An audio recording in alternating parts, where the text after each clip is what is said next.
السلام علیکم ورحمۃ اللہ تعالیٰ وبرکاتہ۔ محترم ناظرین، امید ہے کہ آپ حضرات خیریت سے ہوں گے۔ رمضان المبارک میں سلسلہ وار مسائل آپ حضرات کے سامنے پیش کر رہا ہوں۔ امید ہے کہ آپ حضرات اپنی دعاؤں سے نوازیں گے اور اسے سن کر کے ہماری زندگی میں اسے لانے کی کوشش کریں گے۔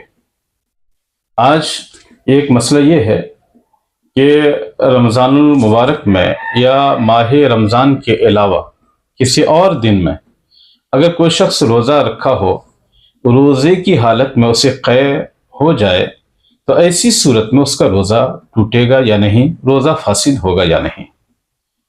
تو شرعی مسئلہ یہی ہے جو کتب فقہ میں، ایک کتاب فقہ میں نہیں بلکہ فقہ حنفی کی درجنوں کتب میں موجود ہے کہ اگر کسی شخص کو خود قے آ جائے، خود وامٹنگ ہو جائے، تو چاہے جتنی بھی ہو اس کی وجہ سے روزہ نہیں ٹوٹے گا۔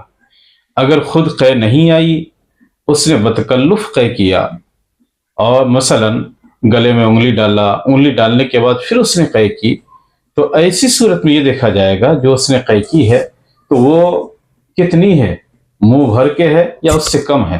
اگر منہ بھر کے ہو تو روزہ ٹوٹ جائے گا، منہ بھر کے نہ ہو تو پھر روزہ نہیں ٹوٹے گا۔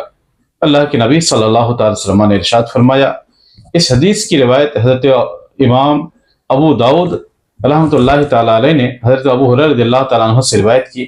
فرمایا کہ حضور صلی اللہ علیہ وسلم کا ارشاد ہے، من ذراه قے وهو صائم فلیس علیہ قضاء وان استقى فلیقضی، جسے روزے کی حالت میں خود بخود قے آئے تو اس کے اوپر قضا نہیں ہے، اور اگر اس نے بتکلف قصدن قے کی تو اس روزے کی قضا کرے۔